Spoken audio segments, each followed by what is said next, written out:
An airliner hit this marsh and vanished. No wreck, no intact bodies. Value Jet 592, 110 aboard, May 1996. 4,300 square miles of water creeping over flat rock and a city of 6 million stops at its edge. Ask what kills here and you'll hear alligators, snakes, disease.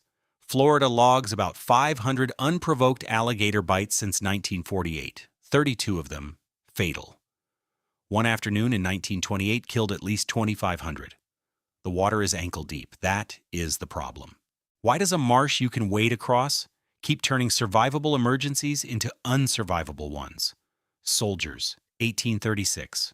Farm workers, 1928. Passengers, 1972. From orbit, the place barely registers as water at all. South Florida below Lake Okeechobee sits in a shallow limestone trough, and that trough tips toward the sea at roughly 2 to 3 inches per mile. You cannot see a slope like that. You cannot feel it underfoot. Stretch it across 100 miles, and it is enough to move an entire river. A sheet of water more than 30 miles wide and a few inches deep, sliding south at about a quarter mile a day. Converted into the units we normally use for moving things, that is 1/100th of a mile an hour. Marjorie Stoneman Douglas called it a river of grass in 1947, and the phrase survived because it is literally true. No channel, no banks, nothing to swim across, nothing to follow downstream, which creates a very specific problem for one person standing in it. On a real river, you orient by the current, the bank, the bend. Here the current is too slow to feel, and the horizon is a flat green line in every direction, broken only by the occasional dark clump of hardwood trees standing a foot or two higher than everything else. Those clumps are tree islands, and from ground level they all look identical. A hiker who fixes on one and walks toward it will pass 2 more that look identical and lose track of which one they picked. There is no ridge to climb for a look around. In 4,000 square miles, the tallest natural thing is the grass. And the grass is not grass. Sawgrass is a sedge, 4 to 10 feet tall, its blades edged with tiny silica teeth angled backward like a saw. Push through it and it lets you in. Back out and it holds.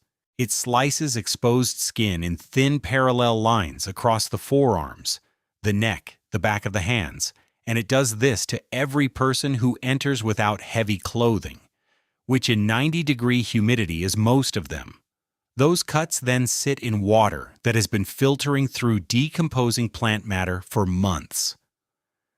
The Everglades is a bacterial soup that happens to be clear. Underneath is the part nobody expects. The bottom is peat and marl.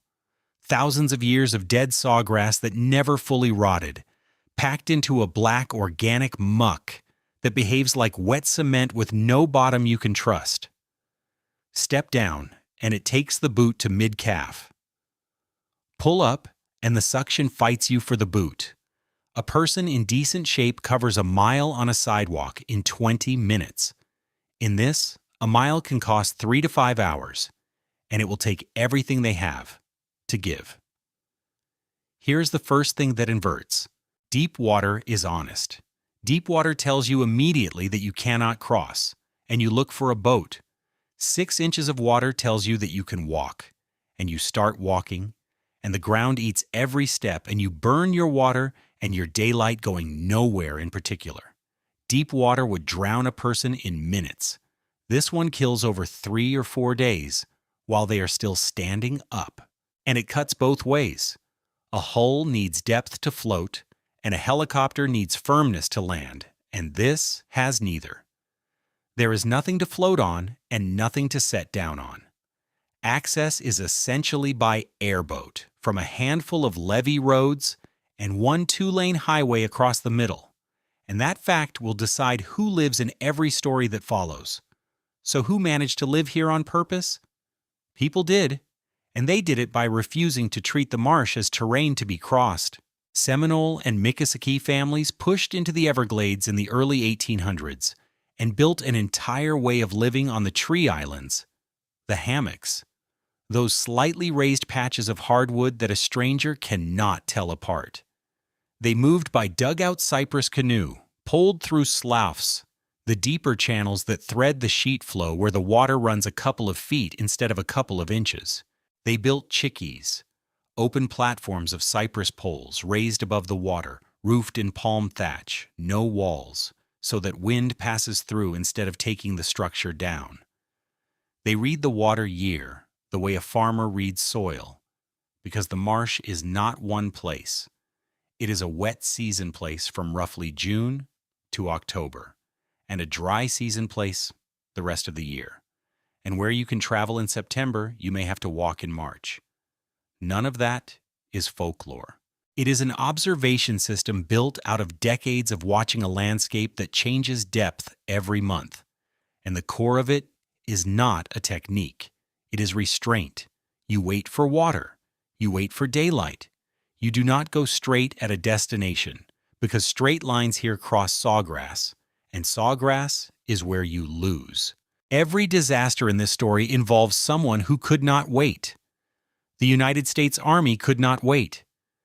In 1835, the government moved to force the Seminoles west under the removal policy, and what followed was the Second Seminole War.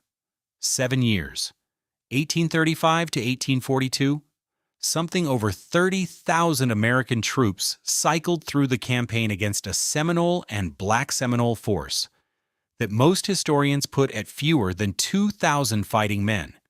It should have been arithmetic. It was not, because the arithmetic assumed ground. Columns marched into sloughs and stopped. Wagons could not follow. Horses sank to the chest and had to be left behind, which stripped the army of its speed advantage in a single afternoon. Supply lines across a marsh have to be carried by men who are already carrying their own rations. And when troops finally located a village on a hammock, the hammock was surrounded by the same sawgrass that hid it, so approaching meant waiting in the open toward an enemy under cover, with no way to flank, because a flank requires dry ground. That was the situation Colonel Zachary Taylor walked into on Christmas Day, 1837, on the north shore of Lake Okeechobee. Taylor had about 800 regulars and 132 Missouri volunteers. Seminole leaders, Abiaka, Alligator, and Billy Bowlegs among them, held the far side with somewhere between 380 and 480 fighters, and they had chosen the ground with real care.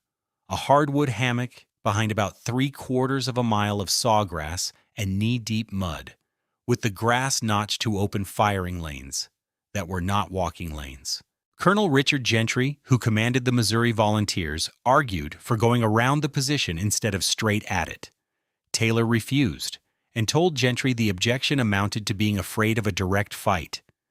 Gentry's men went in first, on foot, through the water and mud, in the open.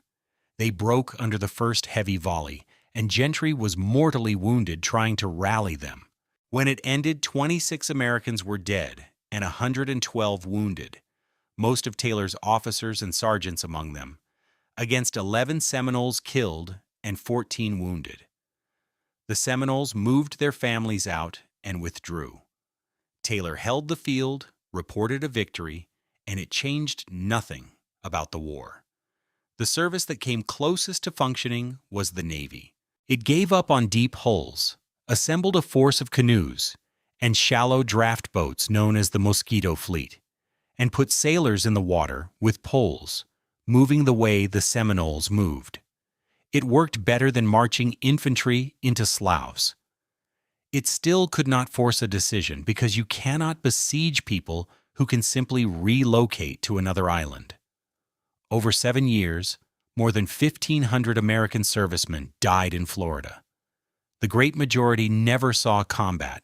They died of malaria, dysentery, and what the surgeons called fevers, in a landscape where standing water breeds mosquitoes in numbers that modern surveys still put at more than 40 species inside the park boundaries alone. The government spent over $30 million, and in the end, it did not win so much as stop. On August 14, 1842, Washington simply declared the war over. No treaty was ever signed. Several hundred Seminoles were never removed, and their descendants are still here. Read that outcome carefully because it sets the rule for everything after. The alligators did not stop the United States Army.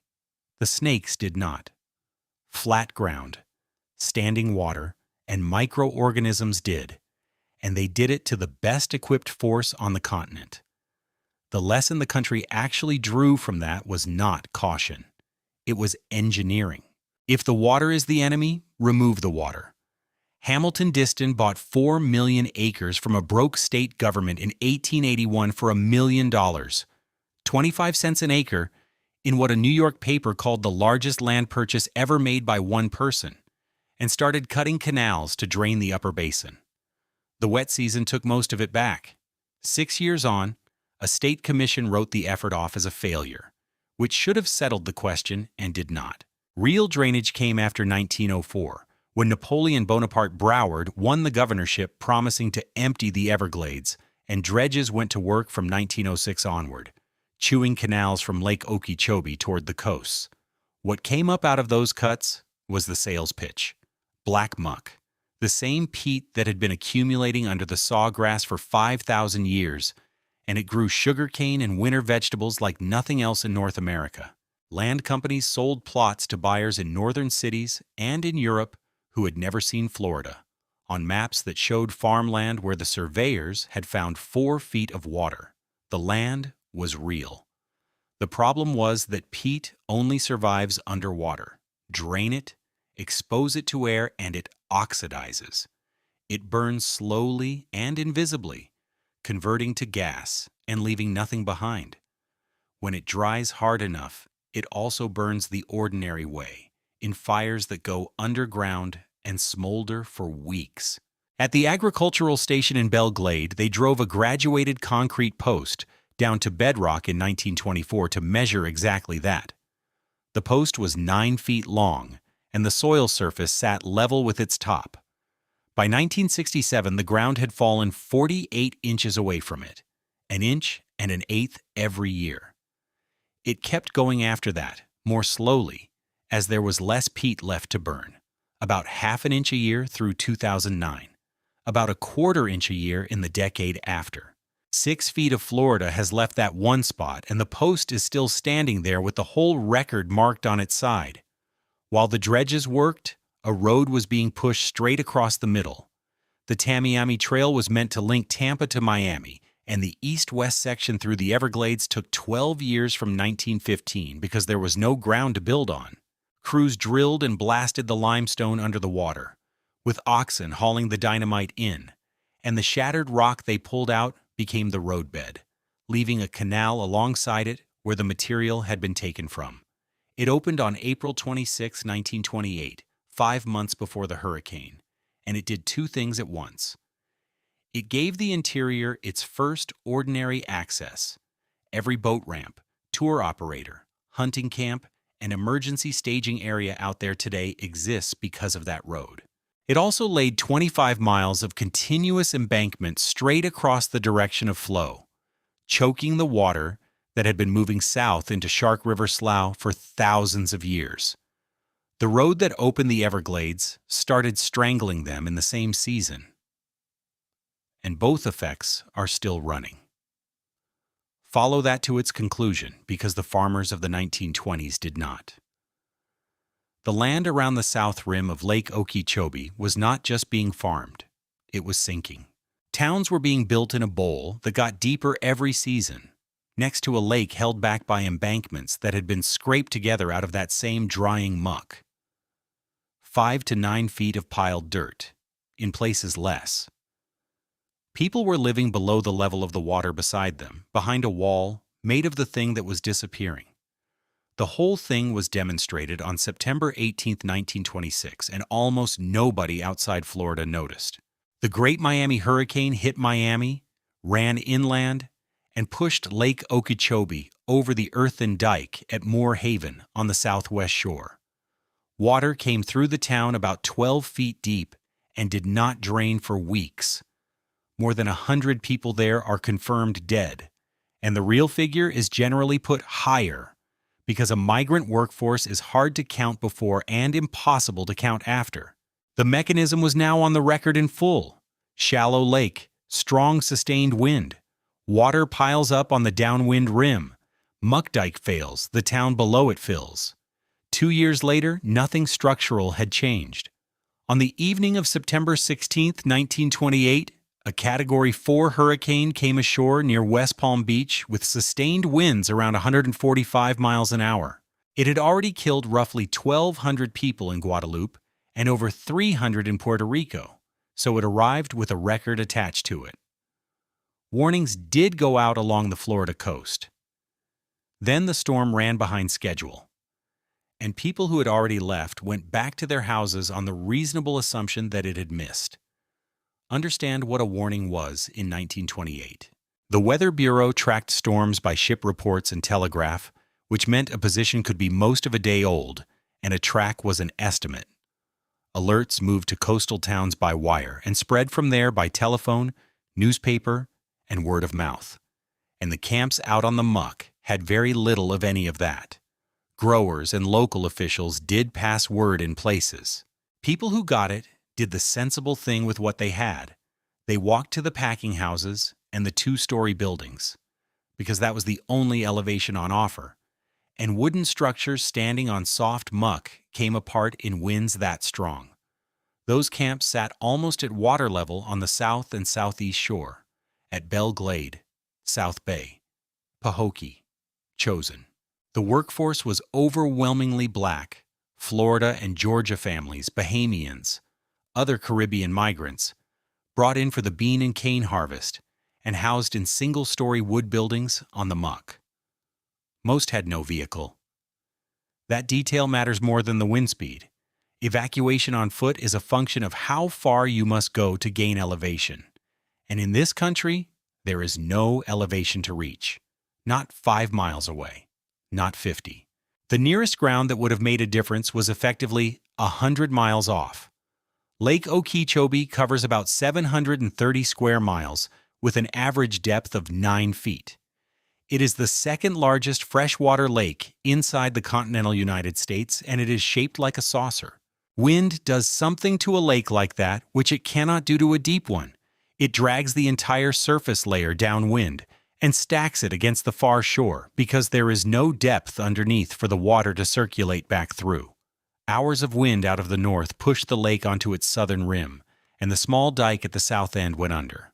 What arrived at the camps was not a rising flood. It was the lake itself, over and through a wall of farm dirt, carrying muck, fence wire, and pieces of buildings. And across hundreds of square miles, the water stood more than 20 feet deep in country, where nothing rose higher than a rooftop. Then, the eye passed. The back wall of the storm turned the wind around, the whole piled mass reversed, and on the way back it broke the dikes along the northern shore as well. People held onto floating debris in the dark for hours. Snakes climbed the same debris. The survivors' accounts collected afterward, and Zora Neale Hurston's account built from them, described the same thing over and over. No direction to run, and no reason to think one direction was better than another. The Red Cross counted 136 dead. In 2003, the National Weather Service revised the number to at least 2,500, and some estimates go higher. And the reason a death toll can be revised upward by more than 600 people is that a migrant labor force in 1928 left no reliable roster. Many were never recovered at all. Recovery crews working in heat with no refrigeration resorted to mass burials and pyres. Burials were segregated, and the numbers say it without help. 69 bodies went into Woodlawn Cemetery in West Palm Beach, 61 of them white, while 1,600 went into a mass grave at Port Mayaca, and 674 into a pauper's plot at Tamarind Avenue and 25th Street that carried no marker of any kind until 2003. Take the numbers apart. The 1928 storm was not the strongest hurricane ever to hit the United States. It killed on this scale for reasons that have nothing to do with wind speed. a shallow lake that can be tilted, a dike made of farm dirt, a workforce with no transport, and a landscape so flat that fleeing and staying produced the same result. Flatness is the multiplier. Everything else is input. The national response was to build a wall. Herbert Hoover toured the wreckage in 1929, and Congress handed the job to the Army Corps of Engineers the following year. What went up was more than a levee. It was a control system, a rock and earth embankment eventually ringing the lake for 143 miles, tied to canals running east to the St. Lucie and west to the Caloosahatchee, so that lake level could be dropped on demand by dumping water to both coasts. From that point on, Lake Okeechobee was a managed reservoir, and the towns beside it lived at whatever level the operating schedule allowed. Hold that thought, because the wall generates its own problem later. 4 decades on, the flatness collected a different kind of victim, and this time the marsh did something no one had seen it do. The night of December 29, 1972, Eastern Airlines Flight 401 came down toward Miami from New York with 176 people aboard, a Lockheed L-1011, one of the newest wide-bodies flying. On approach, the crew lowered the gear and the nose gear indicator did not light. Captain Bob Loft told the tower they were going around. They were assigned 2,000 feet on a westerly heading over the Everglades, out where there is nothing at all to hit, which is precisely why controllers send aircraft there. Everything about the next 4 minutes was reasonable. A crew with a possible gear problem does not land until they know. 3 of the 4 people on that flight deck worked the fault directly.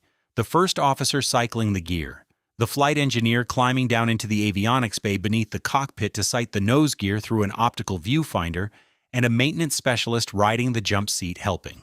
The suspected culprit was a burned-out indicator bulb, a part usually described afterward as costing about $12. They were trying to establish whether they had a $12 problem or a real one. Somewhere in there, someone leaned on the control column. The autopilot's altitude hold released under roughly 15 pounds of pressure, which is a normal design feature, and the aircraft began a descent so gradual that investigators concluded nobody aboard would have felt it. There was nothing to see either. Below them lay the darkest ground in southern Florida. No towns, no roads, no lights of any kind between the airport and the Gulf side of the state. A crew losing altitude over land usually gets told so by the ground itself, by lights sliding closer. Over the Everglades at night, the outside world offers no reference whatsoever, and the instruments become the only available version of reality. The airplane did have a voice for exactly this situation. An altitude alert chimed, and it chimed where the design put it, the rear speaker, at the flight engineer station. That seat was empty. The flight engineer was below the floor with the nose gear, which is the entire reason nobody was sitting under the alarm. The one warning capable of ending this rang at the one seat the emergency itself had emptied, and the NTSB found no evidence that anyone registered it. 4 capable people were working that airplane, and all 4 were working on a light bulb. The controller in Miami, Charles Johnson, watched the aircraft's altitude readout drop to 900 feet and said nothing about it, because the procedures of that era did not require a controller to. Those readouts threw bad data often enough that one low number was not treated as an emergency. So what the crew got was a routine question, rather than a warning. How were things coming along out there? The reply was routine too. They were turning back inbound. The 900 feet was never challenged. The point of no return arrived in the last seconds, when one of the pilots finally looked at the altimeter and asked whether they were still at 2,000 feet. There was no altitude left to trade. The L-1011 struck the marsh in a left bank at about 227 miles an hour, 18 7/10 miles west-northwest of the runway, and it did not explode into nothing. It broke into large pieces and slid because peat and shallow water absorb energy the way concrete never could. Of the 176 people aboard, 101 died, and 75 lived through it, 58 of them seriously hurt. People who had been buckled in for landing were suddenly sitting in 18 inches of water, in the dark, in sawgrass, with jet fuel spreading across the surface, and the nearest levee road several miles off. The first rescuer on the scene was a frog hunter. Robert "Bud" Marquise was out gigging frogs with Ray Dickinson that night, saw the flash, and ran the airboat toward it. Marquis got there within minutes, long before any organized response could physically exist, and spent the night shuttling survivors out across the marsh and guiding other boats in, taking burns to the face, arms, and legs from the fuel being driven through and staying at it through that night and into the next day. It was a moonless night over roadless ground, and the light on the helmet Marquis was wearing is what gave the helicopters something to steer at. A Coast Guard petty officer, Don Schneck, put the problem plainly afterward. He could not even see the crash. It was pitch dark. The helicopters that arrived could only hover because there is nothing out there firm enough to take skids. Rescuers waded in. And among the wreckage, a flight attendant named Beverly Raposa, coming to in the dark, was already calling out to the people around her, "If you can hear my voice, don't light a match." The water they were all sitting in was flammable. The organized response had to assemble while Marquise worked, and that sequence is worth following because it is the same sequence every time. The tower knew an aircraft had gone off radar. It did not know exactly where. Dade County units, the Coast Guard, and military crews began moving toward a location described in the first minutes as somewhere in the Everglades west of the airport. Reaching it meant driving to a levee road, launching airboats and shallow craft, and pushing into sawgrass in the dark toward a fire that had already burned out.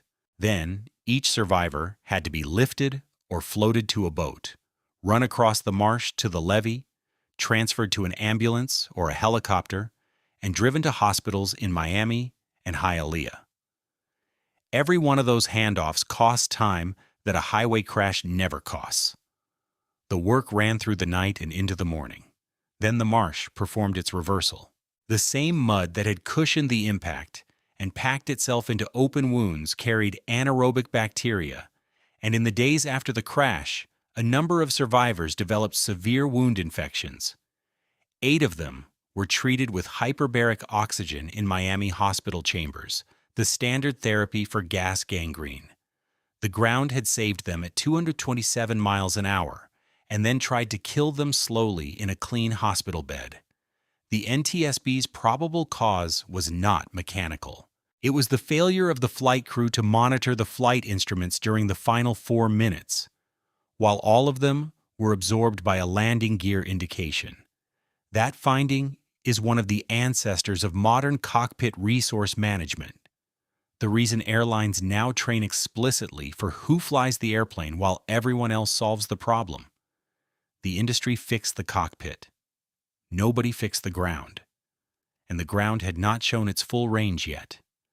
May 11, 1996 was a clear Saturday.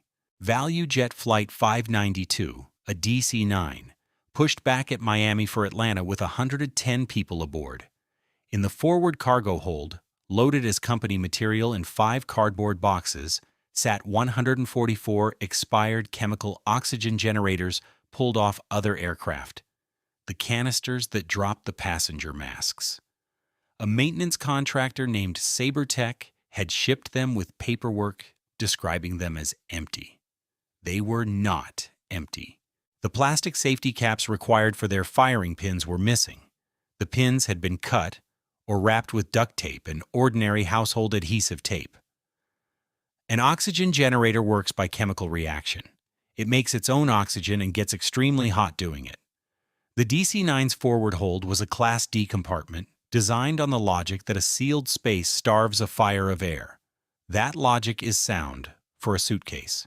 It is worthless against cargo that manufactures oxygen, and the hold had no smoke detector and no suppression system because the design assumed it would never need one. The airplane left the gate at 2:04 in the afternoon, At 2:10, the cockpit voice recorder caught the first sounds of trouble and shouts of fire from the cabin. Captain Candy Kubek, 35, and First Officer Richard Hazen, 52, asked to go straight back to Miami, and the controller started turning them. At 2:13 and 42 seconds, the airplane went into the Everglades northwest of Miami, nose first at high speed, into water over limestone and muck. 3.5 minutes between the first sign of fire and the ground. The safety board could not rule out that smoke or heat had already incapacitated the crew before the impact. Recognition was immediate and almost useless.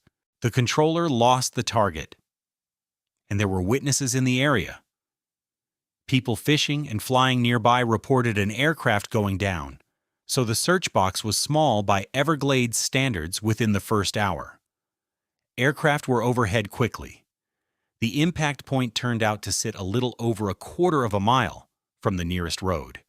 It made no practical difference at all. The first units actually on the water were airboats launched from the levee, the same access route Bud Marquise had used 24 years earlier, because nothing about how you reach that ground had changed in the interval. They arrived to find there was no one to rescue. What responders found had no shape. There was no fuselage to search, no cabin, no rows. There was a crater filling with black water, a scatter of fragments and paper across the sawgrass, and jet fuel on the surface. Every one of the 110 people aboard was killed. And then the hazard changed targets. The recovery ran for months, and it was one of the most dangerous non-combat operations American agencies had run in years, not because of what it required, but because of where it was. Investigators worked in biohazard suits and chest-high waders in 90-degree heat, in 4 to 6 feet of mud and water carrying jet fuel, hydraulic fluid, human remains, and the ordinary bacterial load of a swamp. Miami-Dade divers went into water they could not see through. Teams walked abreast and searched it by hand, inch by inch, because no machine could reach that ground and no bottom existed for a machine to sit on. Navy salvage specialists ran sonar to locate the recorders. A sharpshooter stood watch over the work for alligators and snakes. Identification depended on DNA and dental records, and in the end, only about 68 of the 110 people aboard were ever identified. Set 1972 against 1996, and you get the cleanest statement of what this place actually is. Same marsh, nearly the same distance from the same airport, both aircraft carrying more than 100 people. In one, soft ground turned a fatal impact into a survivable one, and then made rescue nearly impossible. In the other, the ground swallowed the aircraft whole and turned recovery into a months-long biohazard operation. The variable was speed and angle. The constant was that the terrain dictated the outcome after the crash, not the aircraft. The investigation did produce change, and real change. The NTSB found fault at 3 levels: SaberTech for packaging and mislabeling the generators, Value Jet for failing to oversee work it had contracted out, and the FAA for not requiring fire detection and suppression in Class D holds. Chemical oxygen generators were banned as cargo on passenger flights almost immediately. In February 1998, the FAA ordered every Class D compartment in the passenger fleet converted to a class that carries detection and suppression, with the work finished by early 2001. Every airliner you have flown on since has that system because of this crater. The airline did not survive either. The FAA grounded Value Jet on June 16, 1996, 5 weeks after the crash. It flew again that September, never recovered commercially. And in 1997, it bought AirTran and took the smaller carrier's name to get away from its own. All of that fixed the airplanes. It does nothing at all for a person on foot. In November 2009, Jamie Mosh, 30 years old, was deer hunting in Big Cypress National Preserve on the western side of the same wetland system, 729,000 acres of cypress strands and wet prairie. On the Monday afternoon, Mosh left the hunting camp on foot, after being advised not to. That is the whole decision. Nothing reckless in it by the standards of a hunting trip, and it was the last one that stayed available. What followed is the mechanism from the opening of this story applied to one person. No way to see out over the vegetation. Everything looking like everything. The muck took the equipment a piece at a time. The shotgun, the cell phone, and eventually most of the clothing until Mosh was moving through sawgrass in underwear. It also pulled a knee out of joint, which in that ground is the end of any real walking. Food became raw catfish and bullfrogs. Water became whatever was underfoot. And through all of it, Mosh could hear the interstate. Sit with that. 4 lanes of highway run along the top of that preserve, and Mosh could hear the traffic and walk toward the sound for days without arriving at it. Searchers were out the whole time. A managed federal preserve with roads on its margins and aircraft overhead. And on Wednesday, they found a single footprint. Mosh was found alive on Friday by a bloodhound named Max, working with its handlers, roughly 800 yards from that print and less than a mile from the road. 800 yards from hard physical evidence, inside an active search area, within earshot of moving trucks. And it still took 2 more days. Part of that is because a lost person keeps moving. And in this country, there is no landmark worth stopping at. So the search chases a target that erases its own trail. The rest is what 4 to 10 feet of sawgrass does. It does not hide a person from the map. It hides them from the searchers standing in the same square mile. And it hides a highway from someone who can already hear it. The heat sets the clock on all of it. Working in Florida summer humidity, a person can sweat out a liter or more an hour, and there is no drinkable water anywhere in 4,000 square miles of standing water. What is there is warm, tannic, and biologically loaded, and drinking it buys a day at the price of several. That is why the survival window out here runs 3 or 4 days, rather than the week or 2 people assume from survival stories set in colder country. Mosh came out after 4 days, at the far edge of it, and got there on raw fish. The population walking into that window is now larger and less prepared than at any point in this landscape's history. And the reasons are entirely ordinary and entirely economic. Contractors work the levees and marsh at night hunting Burmese pythons under state programs that pay by the hour and by the foot.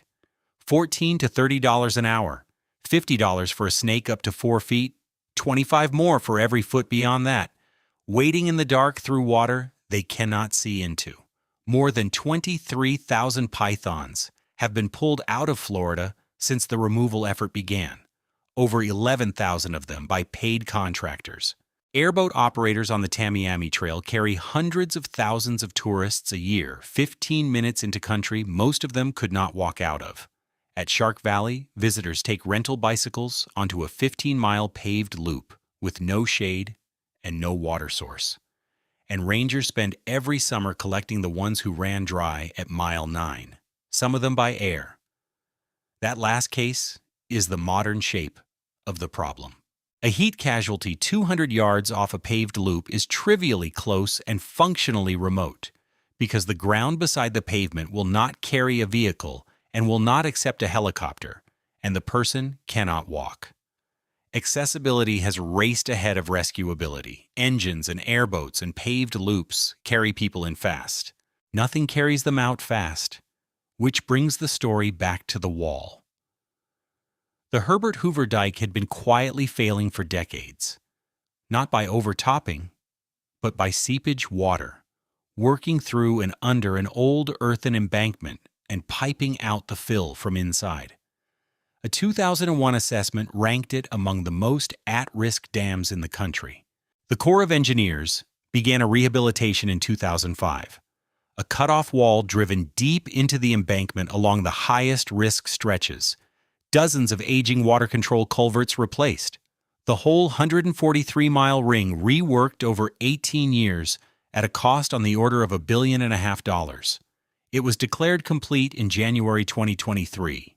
By every engineering measure, the dike is stronger now than it has ever been. In September 2017, with Hurricane Irma approaching, the lakeside towns were evacuated anyway. Belglade, South Bay, Pahokee, Clewiston, Moore Haven, Lake Harbor, Canal Point, the same names from 1926 and 1928, were ordered out. The Corps had told the governor the structure itself would hold. The concern was simpler than failure. Enough wind for long enough would push lake water over the top of it, and there is nothing on the other side to stop water once it is over. And in Everglades, reporters found people who said they had no way to leave and nowhere to go. That sentence is 89 years old in that town. The reason is in the soil, not the structure. The farmland behind that dike has been draining and oxidizing without a pause since the 1920s. It has dropped about 6 feet since they set that post at Everglades. The rate has slowed because there is less peat left to burn, and it has not stopped. So the wall got taller and stronger while the ground it protects kept getting lower. Part of the margin bought by a century of engineering is being spent quietly by the land itself, through the same process that made the farmland worth owning. The soil that pays for the towns is the soil that undermines them. There is a counter-effort, and it deserves an honest accounting. Congress authorized the Comprehensive Everglades Restoration Plan in 2000, a multi-decade program to put water back into the system on something closer to its original timing, storing it, cleaning it, and moving it south instead of flushing it out to 2 coasts. Part of that work has been cutting the Tamiami Trail back open, lifting sections of the 1928 roadbed onto bridges so the sheet flow can pass underneath again. A 1-mile bridge opened in 2013 and 2.25 more miles in 2019, which together raised the flow of water into the park by about 80%. It is correct engineering aimed at a real ecological injury, and it is restoring exactly the conditions this story has been describing. More water on the marsh means deeper sloughs, denser sawgrass, and soft ground across a wider area. A healthier river of grass is a harder place to walk out of. That is the system, and it has not changed since the first column of soldiers waded into a slough in 1836. The geography supplies a stage that is flat, featureless, and soft. No high ground, no landmarks, nothing to float a boat or land an aircraft. Weather supplies force. A hurricane can tilt a shallow lake in a way it could never tilt a deep one. Drainage lowered the ground and put people beneath the water they farm next to. Money keeps them coming. Harvest wages in 1928, a snake bounty, and an airboat ticket now. Technology extends reach without extending retrieval. A jet crosses the marsh in 90 seconds, and a rescue crew needs hours to cover the same ground.